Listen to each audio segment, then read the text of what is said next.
Welcome to the Catholic Theology Show, sponsored in part by Annunciation Circle, a monthly giving society that supports the mission of Ave Maria University through donations of $10 or more per month. If you'd like to support this podcast and the mission of Ave Maria, please consider going to avemaria.edu/join for more information. I'm your host, Michael Dauphinais, and today I am thrilled to be joined by James Patterson, a professor of politics at Ave Maria University and a scholar of Fulton Sheen. Welcome to the show. Thank you very much. It's wonderful to be here, Doctor. Right, so Fulton Sheen's kind of having a bit of a revival. Yes. I run into a lot of I go around campuses and if I'm giving talks with the Thomistic Institute or different things, a lot of students will be commenting on Fulton Sheen. His YouTube videos are kind of, I don't know how to put it, are gaining a whole nother generation of listeners and viewers. Well, they don't make him like that, though. He was a one of a kind talent when it comes to television and radio. He had a way of delivering the word in a way that was convicting yet also accessible. Absolutely, and really a great theologian and probably one of the most effective apologists, right? Perhaps in the Catholic American experience. I would say so, and certainly of the 20th century. So today, one of the things I wanted to talk about is a little bit of Fulton Sheen spoke a lot about freedom. Yeah. And you're right, there's John 8 has this beautiful line, right? If you continue in my word, you are truly my disciples. You will know the truth, and the truth will make you free. Mm-hmm. Now, Fulton Sheen saw that this freedom that we were given was not merely an individual freedom. It wasn't just my individual freedom from sin, but it was a much larger vision for kind of a freedom of a freedom not just from constraint, but a freedom for excellence, a freedom for God, a freedom for one another. So he thought this freedom was properly religious and theological, but it also had political, economic ramifications. Oh, 100%. Yeah. And to a certain extent, to strip religious freedom of its political and economic ramifications was to actually make it no longer religious. Right? And I think in our day, we have a hard time understanding this. We have a hard time kind of balancing these different things. We often think of religion and politics and somehow in conflict. We somehow lowered religion, so now it's another political view. Whereas I think Fulton Sheen, because he sees religion and theology as so much higher, then it can reorganize political and economic liberties for human flourishing in a way that doesn't do violence to them. That's right. Yeah. Sheen had a very different view of religion, especially the Catholic faith, obviously, because it's his faith, our faith, which is that it's you're right to say that it's high and that it is the end, right? We seek God by way of the grace through His church. Also, religion provides the foundation, and so it's under us. It provides us a steady support for understanding the world, and as well as a source of commonality for us to appeal when we disagree on policy issues, but also the means to achieve the higher end by the grace that God gives us. And so this idea of a public and accessible and constant presence of religion is very different from a very privatized kind of consumer model religion that we have today. And Sheen saw it coming and was not happy about it. Yeah, so today we want to focus on this book. We were talking with, and you've been studying Sheen, about 15 years now? Yeah, that's right. You wrote your dissertation in part on Sheen. You've written a book on Sheen and other American figures who have attempted to navigate that's right. the world of both religion and politics. But when I asked you, you said, what's your favorite book? Freedom Under God. That's right. And so I'm a political scientist, so this is the one for me. So Freedom Under God was published in 1940. That's right. Interesting, right? World War II has already started in Europe, right? The United States had not yet entered. But before we talk about that per se, I wanted maybe just for both our listeners in general, but also, just to kind of highlight, you've also done for Ave Maria a a short course for the Pursuit of Wisdom series, focusing on Fulton Sheen. That's right. Right, called Taking Fulton Sheen Seriously. So, yes. What were some of the key themes that you wanted to help your audience understand about kind of just Fulton Sheen's life? What makes him so significant, and then also what do we need to learn from him today? Yeah, so I open up with the comparison. People often think of Fulton Sheen in Catholic theology. They think of Lawrence Welk and classical music, right? Where it's good television. This is like Neil Postman's criticism of Sheen, where you had dumbs down Catholicism. And this could not be further from the truth. Sheen, of course, Irish Catholic, as you can tell from the name, born in Illinois, in rural Illinois in the 1890s. Part of a large Catholic family. His father originally was lapsed, but after his first wife died, his first wife was Protestant. He marries a devout Irish Catholic, sort of rejuvenates his faith. Sheen's raised in a very faithful home, but also a very demanding home in terms of academic excellence. His brothers become professionals. He becomes a priest, incredibly gifted debater and speaker. Goes to St. Viator College, then he goes to Catholic University of America, gets his canon law degree, I think, and maybe his licensure there, I think. And then he goes to receives his PhD from University of Louvain, is in the agrégé program there, which is kind of like a super doctorate, receives highest marks there, publishes his book with an introduction from G.K. Chesterton. The book's called God and Intelligence, and it is nothing like Life is Worth Living and, the divine sense of humor, this kind of more accessible stuff. It is a Thomistic critique of the philosophy of science, and it's incredible. But it's not what you would expect given all of the charisma and all of the passion and all of the performative and rhetorical gifts that Sheen has. It's heavy stuff. And what this shows is that when Sheen was engaging in this kind of public form of a prophetic witness of the Catholic faith, he's doing so in a way that's deeply informed by the best of our intellectual tradition, but in a way that's not meant to intimidate or scare people off, in part because when Sheen's doing this, he knows he's with a very mixed religious audience. And so he's trying to find a way to reach out to more than just Catholics when he's doing this. And that sometimes is why people have this vision of him as a kind of, I don't know, sort of silly or watered down version of Catholicism. But in the course, what we look at are the heavy hitting ideas about his, a little bit on the philosophy of science, but more on his visions of capitalism or economics, political freedom, regime, all of which are very important to him, and we find fleshed out here in great detail in Freedom Under God. That's kind of fascinating too, because that really is in some ways not only Fulton Sheen's own experience, it was kind of somewhat like the church's experience in that age, this very, the prevalence of Irish Catholicism. It's somewhat deeply cultural and yet deeply evangelistic, right? I mean, the Irish priests went all around the globe in different ways, and Irish Americans went all around the globe kind of preaching the gospel and communicating the faith. But also that deep intellectual tradition, right? That he is a Thomistic philosopher and theologian of the highest order. Right. Yeah, he went to Louvain. That's what they did there. yes. And Louvain is the Catholic University of Louvain, right. Belgium. So I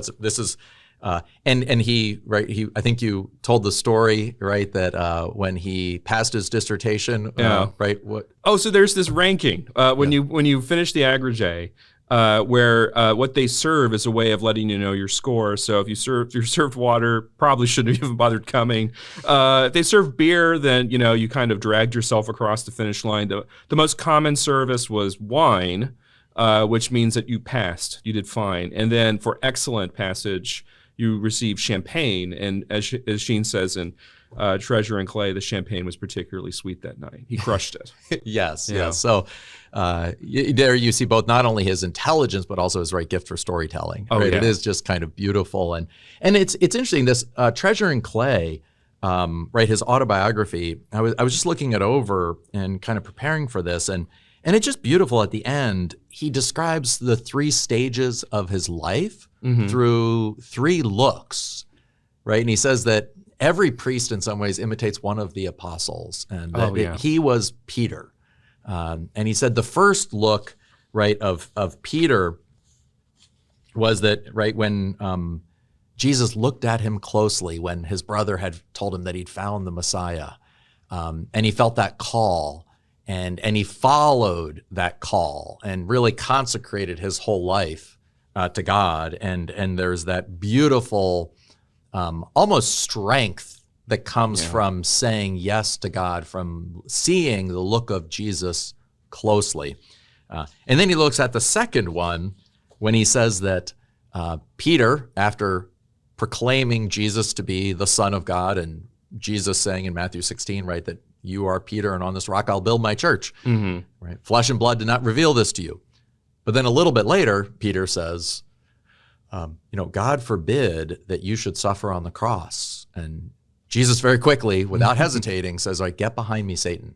And he says in that too, he had to learn that, he says at first he was a priest without being a victim. He himself didn't want to get on the cross. He wanted to be successful, effective as an apologist, as a preacher, as an evangelist, as a priest, right? And it was later that he ended up kind of learning that he was not only called to be the priest offering the victim, but he had to become the victim as well. He had to learn to suffer. And then that last line is the third look where after Peter has denied, right, Jesus looks on him with love, and Peter weeps. And so he describes that in his final trial, the final sufferings, even including, right, his open heart surgery, some of his struggles, and the final appointment as a bishop, right? But this way that he sees his whole life through the three looks of Jesus to Peter, right? This deeply, just a life that's totally given over to his calling as a priest and totally given over to Jesus Christ, and letting his entire life be determined by, right, the various looks of Jesus at Peter and again at him. His original name was Peter John Sheen. He took his mother's name, Fulton, and people forget that Sheen goes off the air. Life Was Worth Living in the 1950s, but he dies in 1979. 2 failed reboots, big falling out with his superior and Cardinal Spellman. A less than successful role as Bishop of Rochester. That's when he becomes a saint, is in those trials. And it's beautiful to finish those passages where you read about that discovery. Wow, that really is, that's really amazing. And could you say more too? He's a venerable now, is that correct? That's right. That was rapid.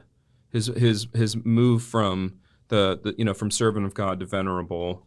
We have everything that we need for a case for beatification, except permission, and it's kind of unclear what that is. There was some speculation had to do with his tenure as bishop at Rochester, which was only 2.5 years. They wanted to make sure that everything was on the up and up there, but that was just a rumor. The reasons are usually kept pretty secret, sort of the way they do things. So I just wait patiently and pray that this will all be resolved. Well, that's great to hear. And so maybe then let's, for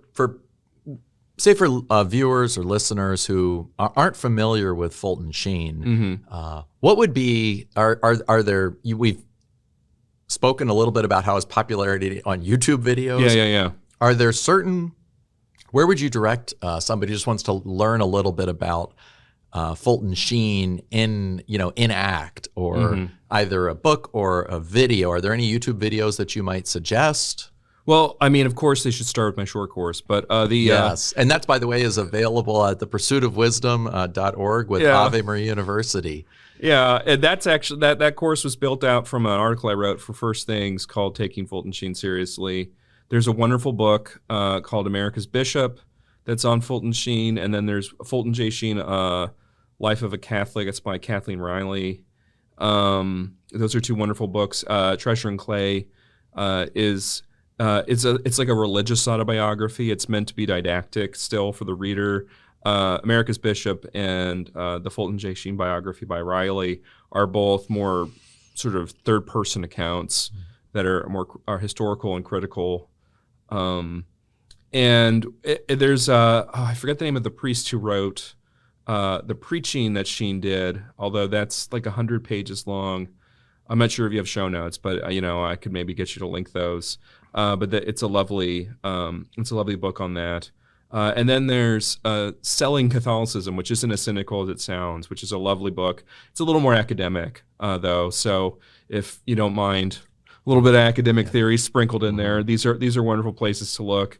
But when it comes to what things you should watch by Sheen, my favorite is the one that he did called The Glory of Being American, which is a shocking thing to say.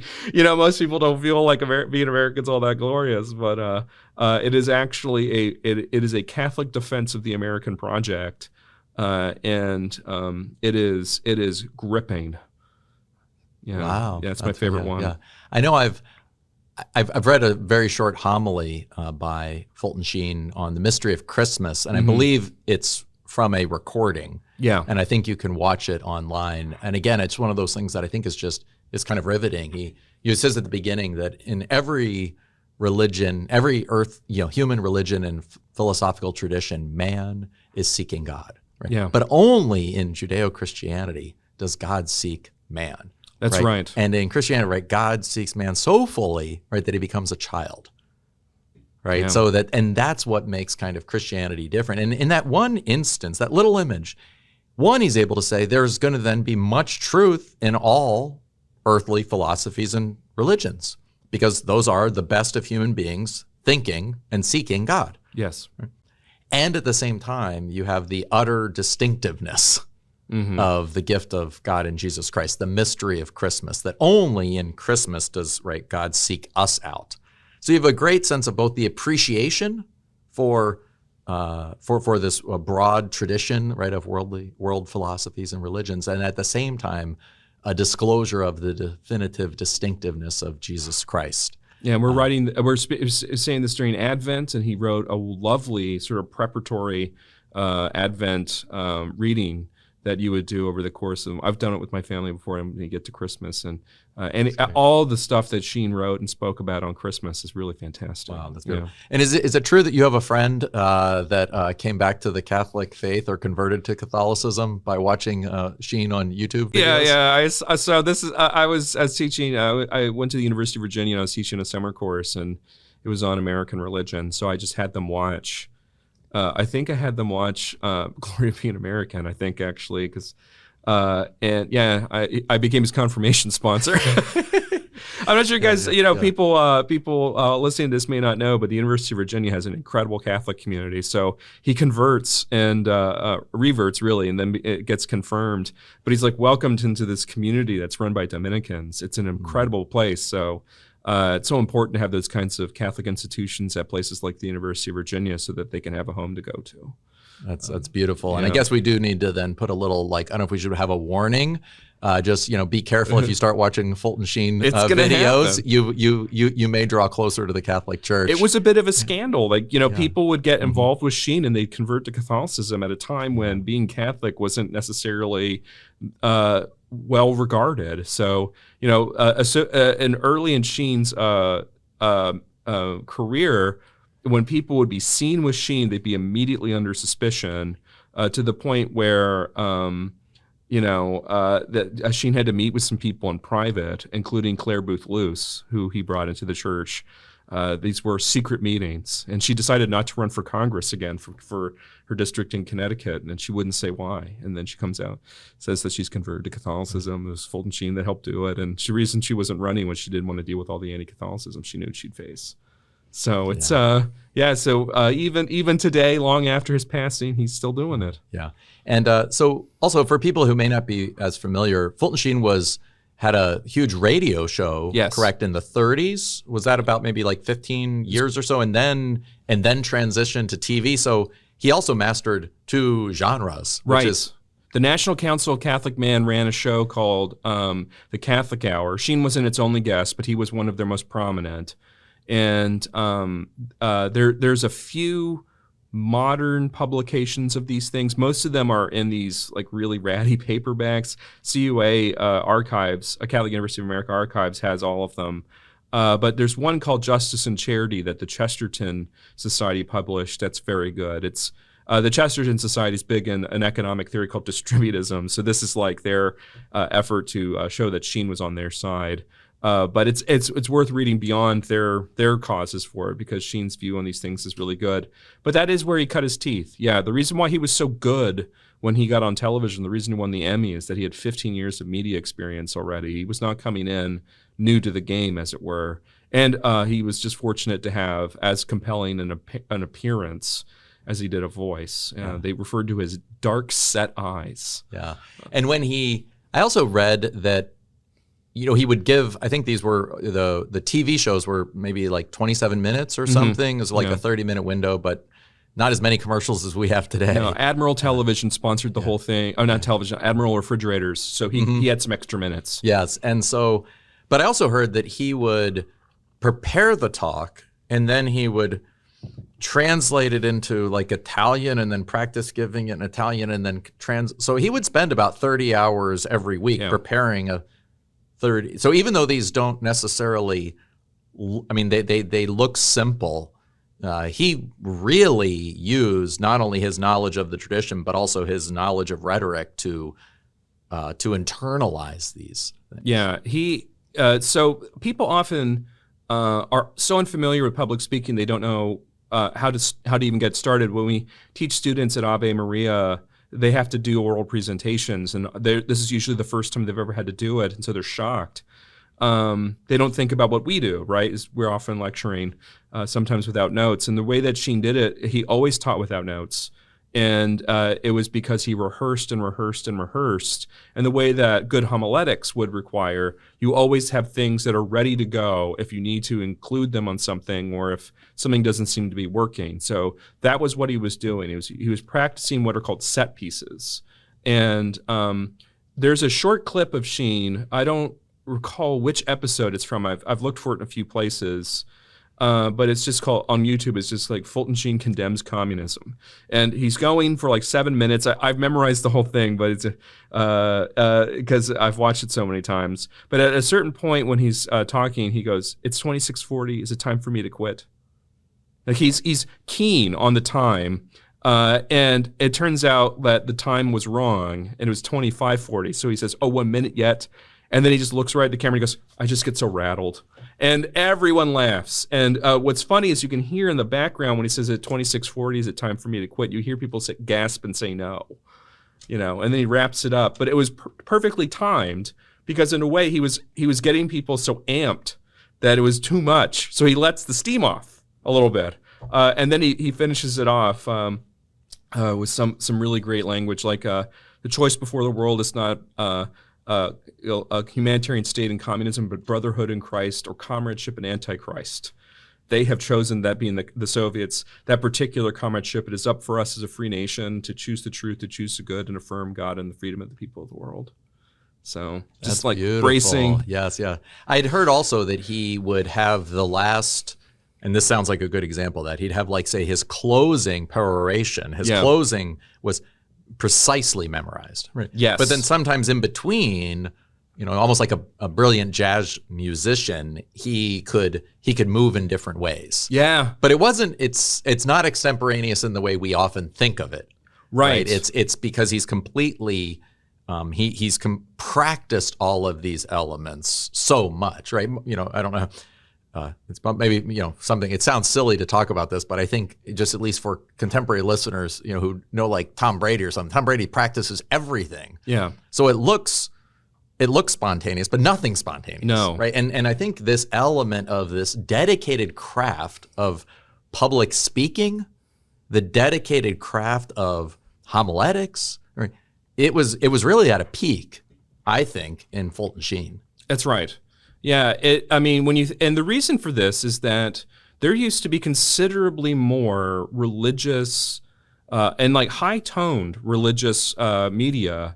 There's a lovely book by a man named Farley that compares Sheen to a Lutheran minister who was active at the same time and was just as well trained in Lutheran theology. And it just goes to show that this is like a kind of thing that still could be done if we wanted to do that. We have people like, Bishop Barron that does this sort of thing. But a big reason for this is that back in the early days of mass media, one of the earliest adopters were religious organizations because they were trying to do this kind of electronic or electric, he was called the electric priest sometimes, electronic forms of evangelization. Yeah, and you also even, in one of your books, you compare him to Martin Luther King, right? Who also has a very rich rhetorical, biblical style of speech that's really outside the scope of our contemporary. If you read his letter from a Birmingham jail or listen to his "I Have a Dream" speech, right, the level of rhetoric is really phenomenal. And the thing about being an Irishman, and people forget this now, is that you were kind of considered dumb, and so Sheen had to prove that he wasn't dumb. And he could do that by engaging in incredibly sophisticated arguments. And King's doing the same thing. He's a black man in a country that thinks very poorly of black men. And so he has to show them that he's got his chops. And so in the letter from Birmingham jail, he's responding to a letter written by white clergy. And he's like, oh, so we're going to have this conversation, are we? And so he uses Protestant theology for the Protestants. There's a Catholic priest who signed the letter. He speaks Catholic theology to them, and he does Jewish theology to the rabbi. And that's part of the letter that I think people miss, is that he's showing that he can play on their level and win. And he does. I mean, we don't read the other letter. Who reads the letter written to King, right? It's actually kind of embarrassing to read when you read it. You're like, oh my goodness, why did you say this? Yeah, it is, and that's beautiful to see. He quotes Augustine, quotes Aquinas, and so it is beautiful to see that. And I think just to kind of maybe learn to recover it. I think Bishop Barron as many people have seen him as kind of a contemporary Fulton Sheen. I think in our contemporary age, certainly the most prominent one who's deeply theologically, intellectually sophisticated, and at the same time very effective at communicating with a broad audience. But I think it's something that we can all learn. Yeah, this is a practice. This is a habit. It's not. I mean, yes, some people are more naturally gifted at it, but at the same time, right? We can learn and we can grow in our ability to communicate in a broader environment. Yeah. So we're going to take a break now, and when we come back, I really want to dive into the book, The Freedom Under God, and especially, I think, Sheen's ability to be such a staunch critic, unrelenting critic of communism. And again, in 1940 and in the 30s, when as a whole, the West was rather appreciative of Stalin and communism. Right? Even Orwell, who writes Animal Farm in 46, becomes somewhat, is one of the beginning things to kind of like undo the West's somewhat love of communism. Yeah. So Fulton Sheen was way ahead of that. Way ahead. And but at the same time, Fulton Sheen's also a very strong critic of this kind of individualistic liberalism of kind of extreme capitalism. Yeah. Both of which he sees as not proper to the dignity of the human person as he sees that Catholicism opens up. That's right. So I'd love to talk about that when we return. All right. You're listening to the Catholic Theology Show, presented by Ave Maria University and sponsored in part by Annunciation Circle. Through their generous donations of $10 or more per month, Annunciation Circle members directly support the mission of AMU to be a fountainhead of renewal for the Church through our faculty, staff, students, and alumni. To learn more, visit avemaria.edu/join.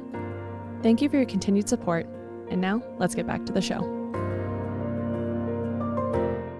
Welcome back to the Catholic Theology Show. I'm your host, Michael Dauphinais, and today I'm joined by James Patterson, professor of politics at Ave Maria University and a scholar of Fulton Sheen. And so today we are going to talk about Freedom Under God, his 1940 book. And so I'd love just to, you said this is your favorite book. Yeah.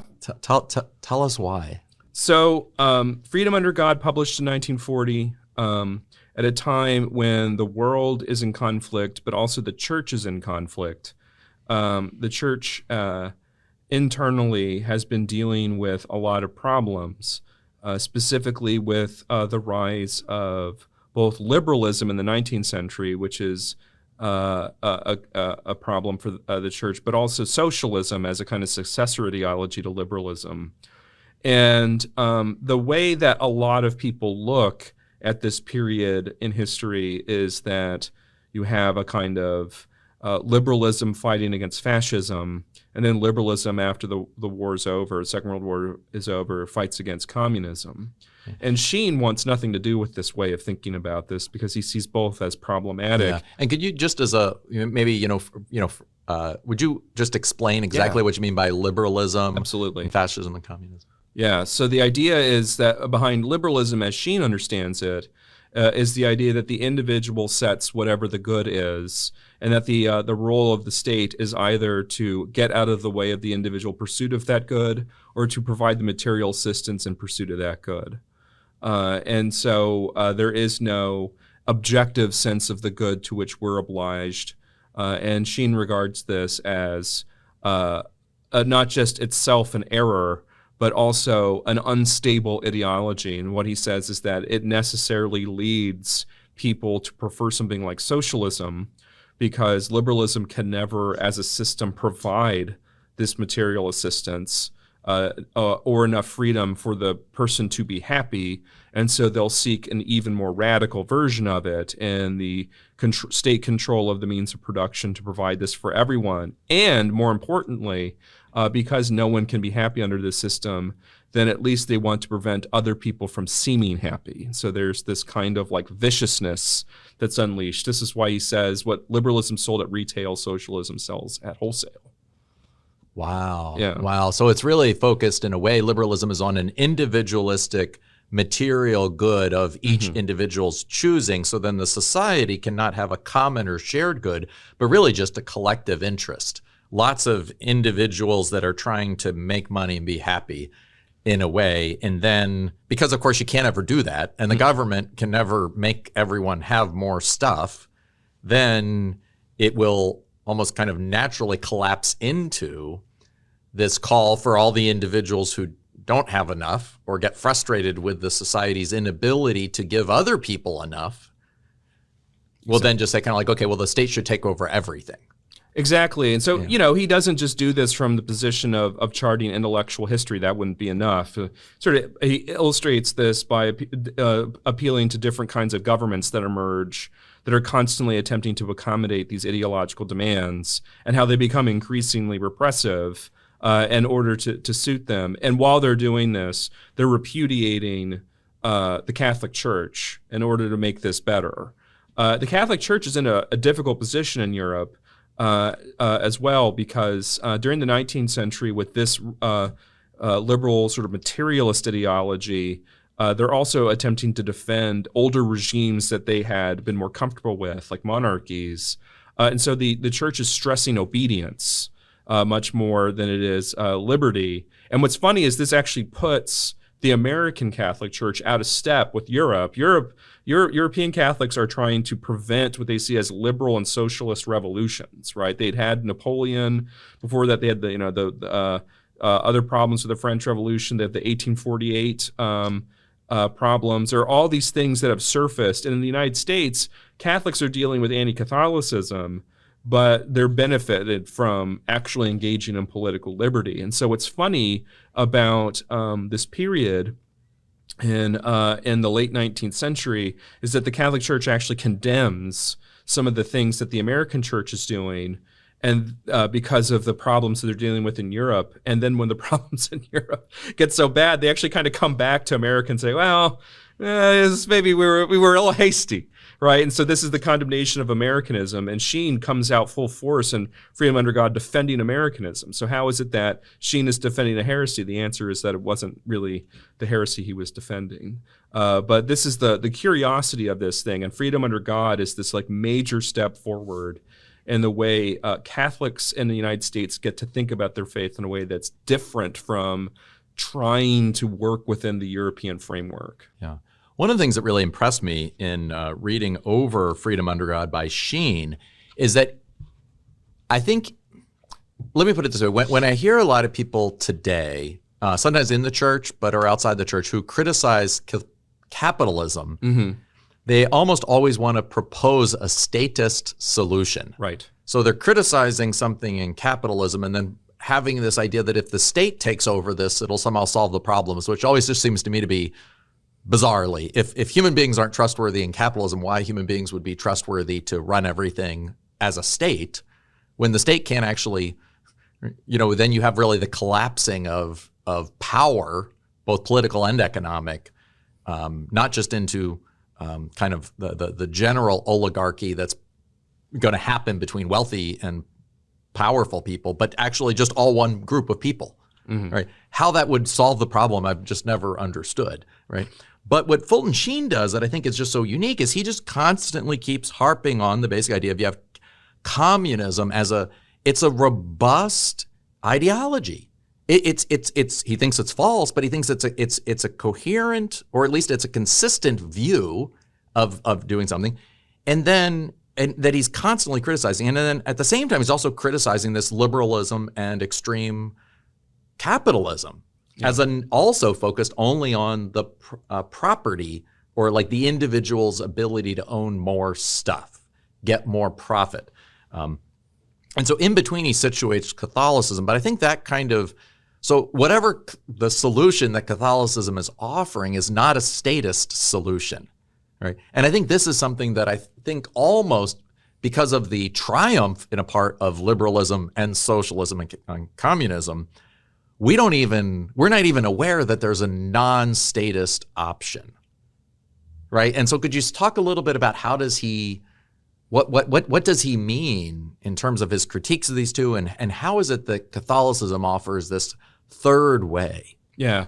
So in Europe, the third way had been often described as a kind of keeping national the state as a kind of guarantor of material well-being. And so you had socialism and you had nationalism, so you had National Socialism. Oh, I don't like the sound of that, right? And in fact, the problem that the church dealt with is that it had to sort of sometimes negotiate with them. Sometimes it was the worst option besides communism were people like Francisco Franco.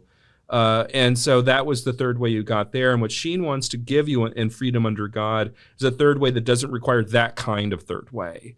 And that third way is one in which the first thing you do is recognize that the path to communism is actually to begin making concessions to liberalism, wherein we assert that the good is primarily material. And the problem that you run into as soon as you start demanding that the material is the good is that you're dealing with a problem of limited access as well as limited number. So the state then becomes the arbiter of distribution of these material goods. And as far as Sheen is concerned, this sort of zero-sum outcome is not necessary, because what Catholicism provides as a definition of the good is something that is not zero-sum. It's infinite in God, right? And it's universally accessible through his church.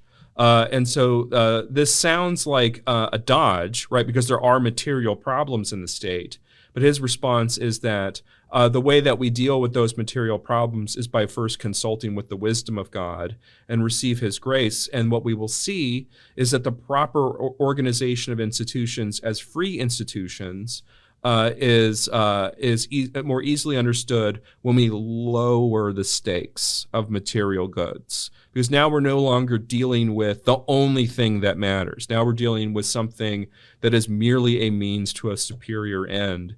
And by lowering the heat on this dispute, now you're no longer dealing with like, oh no, dictatorships, oh no, communism, right? Now what you're dealing with is disagreement on what to do when going forward on an issue. And the common ground that the church provides is so useful for this because you don't have to do it all by yourself. Yeah, it's really a fascinating way you describe that, because yes, you're right. If the only good is material good, or if the only goods are material goods, property that's external that I can own, or money that I can have, or toys, or things like, or even food, right? These sorts of things, then necessarily you're gonna, those are scarce.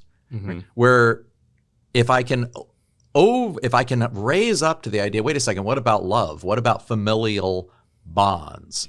What about worship? What about music? I mean, just so many other things that can be understood: cultural goods, religious goods, familial goods, friendships, ways of life. He even talks about like the importance of like the dignity of working as a sense of pride, right? As a certain sense of ownership, that I have a kind of ability to make a contribution. All these goods, if these are seen as the higher goods, both on the human level and then even on a religious level, right? It is interesting. That really does then make, so it is going to be hard to figure out how to balance profit sharing. He writes a lot about profit sharing and trying to get, but he also talks about that you need both capitalists and labor. Labor on its own is going to be just as corrupt as capitalists are going to be corrupt. Every human being is going to be corrupt and not want to share. So I think it's a fascinating way of trying to raise that. And it's interesting. He does, and this is page 42 and 43. I just wanted to share this with, because I think the way he sets it up here is both intellectually rich, but also kind of, it's like rhythmically, it's like fun to listen to almost, right? He talks about property is helpful for freedom, right? So property is not, again, he doesn't say the material possessions are unimportant, because the ownership of external things is the sign of freedom. The church has made the wide distribution of private property the cornerstone of her social program, right?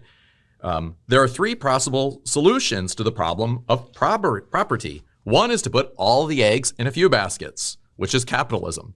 The other is to make an omelet out of them so that nobody owns, which is communism. The other is to distribute the eggs in as many baskets as possible, which is the solution of the Catholic Church. Or to characterize them differently, capitalism is selfish possession.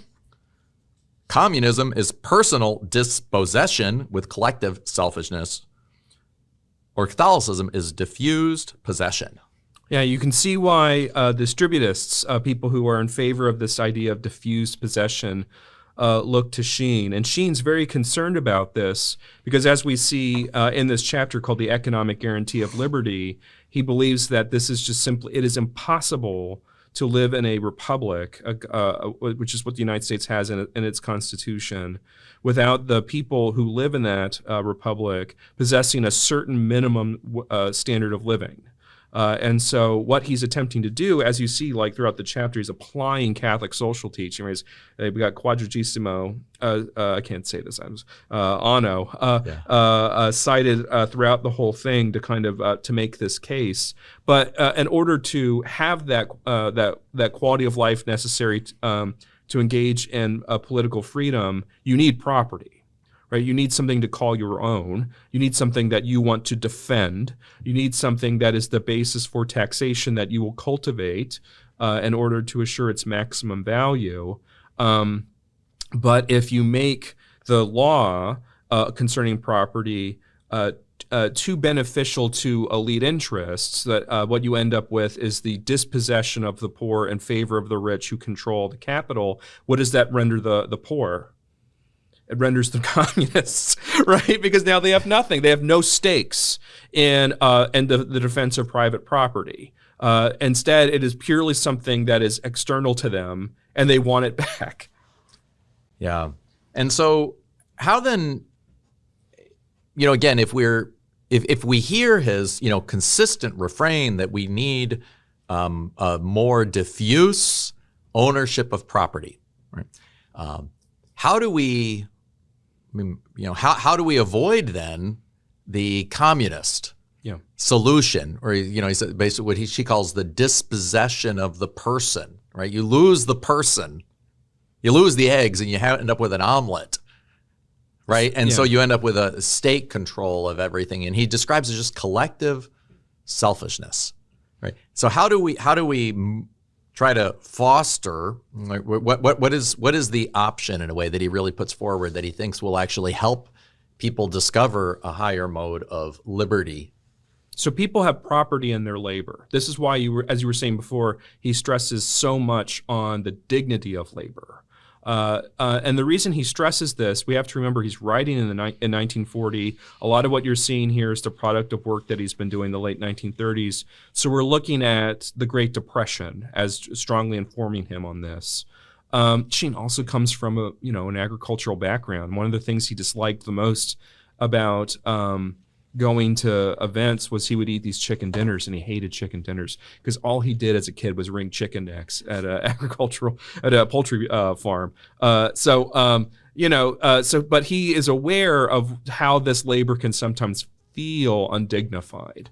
But by having property and labor, what you are possessing is something that God has given you. And because it has this divine gift component to it, the obligation is now on people who employ labor to treat those people as persons, not as individuals, right? This is that the individual is a liberal conception here, meaning that anyone is indistinguishable from the next, right? Where you can lay some people off, get new people in, there's no difference among them. And for Sheen, they're persons, so they have distinctiveness, they have personality, both literally like they're persons, and personality in a more conventional sense, that they have their own sort of quirks and habits and virtues. And so they should have, by virtue of these gifts, participation in the organizations they work within. And what's funny is that this sounds like he's describing unions, but it's not quite that. He has what we almost would call a more German way, because this is how the Germans do it, where there's like internal labor governance over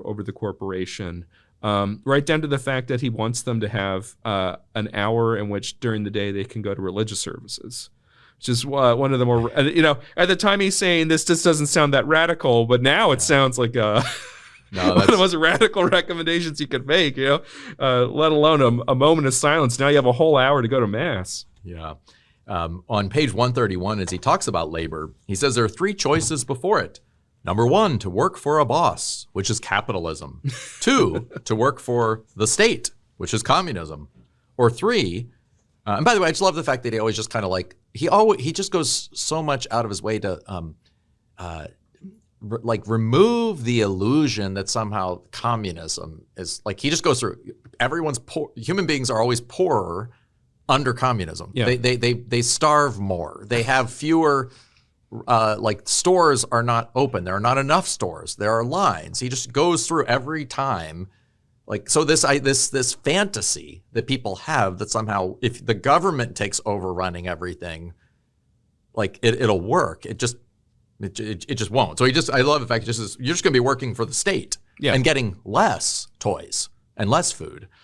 Or he says 3, to work for himself, in the sense that he shares in some way in the profits, management, and ownership of industry. The church begs labor to take a long view and to work for co-partnership in industry. The solution of the church is the golden mean between a capitalism which emphasizes only the individual aspect of labor, pays a wage, and ignores its social contribution, and communism which emphasizes only the social side of labor and ignores man's personal rights. The church insists that both suffer from the same fallacy. They look upon man only as a consumer. I mean, it is really powerful stuff. This is 100% true. And by looking at man as consumer, what you're looking at man as is a person who the state or the boss can exploit, right, by using their consuming role. But it's also dehumanizing, right? Now people are only human insofar as they continue to consume. And so at Sheen, when talking about the dignity of labor, this is not rhetorical flourish. This is theological understanding of the human person. These are people made in the image of God who are related to one another within their families and extended families. They have a role to play in this world. They have virtues to cultivate, and they have obligations to discharge. And if they're treated as consumers, they won't be able to do that as well, and they won't be habituated to doing it in the first place. Yeah. So he really is one of the first ones to not just diagnose consumerism, but to see how that consumerism is at the heart of both capitalism and communism. Right. And we are very familiar with those criticisms of capitalism today, right? The how many different kinds of Oreos do we really need? Do we need a pumpkin spice Oreo? But in the case of communism, this is really which Sheen's most worried about. This is why he's talking to labor here, which is that you have communists within the labor movement advocating for communism as a solution for working people to get basically revenge on their bosses and then their bosses' money. And so the reason why it's so important for him to talk turkey about how this will actually just make everyone poorer and the state more powerful is really essential, because it's not obvious to people in 1940 to 1939. He needs to bear witness to this fact. Yeah. And it seems it's not obvious to a lot of people today. I think a lot of probably it's pretty close to probably half of the voting population in the U.S. might, I don't know, who knows, but certainly a number of people would vote for a mildly socialist, communist solution to these elements. The idea that the government ought to take over, redistribute things around, whether or not it's to address issues with identity politics or identify or solve problems of wealth inequity and racial inequity and these other things that, and interestingly, younger people seem even more, especially if they have no, but it's interesting, every group that has experience of communism, right? It's like hates it, but why is it in a way that people still always find this idea that communism might be like it's better than the problems we have? Just like, let's tear down the system. It's unjust. Right? Why do you think people have that tendency today? And what does Fulton Sheen have to say to them? So I always like to remind people that often who you're dealing with when you see people that are advocating for some kind of like 21st century reinvention of socialism is that the people making those positions often see themselves as running the state. They don't see themselves as benefiting from the state. They don't see themselves as the ordinary citizen receiving state benefits. They see themselves as designing the programs to distribute those state benefits. They see themselves as running the numbers on cost-benefit analysis of what benefits to extend. In other words, they're justifying their position of authority within that system. And Sheen was well aware of this tendency and talked about the betrayal of the intellectuals who because intellectuals will see themselves in that position, will justify that regime because it'll elevate their own station. And what he explains is that this happens a lot in the buildup for some kind of revolutionary activity because they're useful for the propagation of favorable coverage for communist ideas.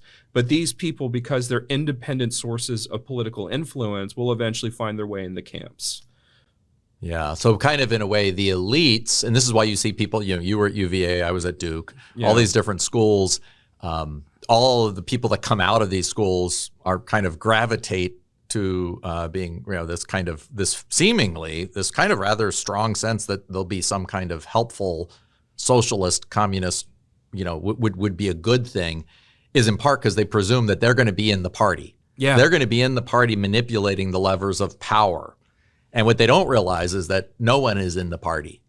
Like this is what Fulton Sheen says. He says Stalin claims that it's a democracy, right? But it's a democracy, but you can only vote for one ticket for the party. And he says, right, in the party, they have no authority because they're under the dictator. He says, and he goes through, actually lists all the different people that have been shot, because when you have a disagreement with a boss in the party, you get shot because it's a crime to disagree in a way with the party or the dictator. And so therefore, right, he really kind of unmasks it. But it's interesting. I think that's a great way of putting it. It's like people don't see that today because, again, they imagine themselves being the ones to decide who gets to, who gets what. Yeah. In 1949, he publishes the bestseller Communism and the Conscience of the West, where he does this. And what's incredible is that it competes with what was the man's name? The man who wrote, Paul Blanchard, who wrote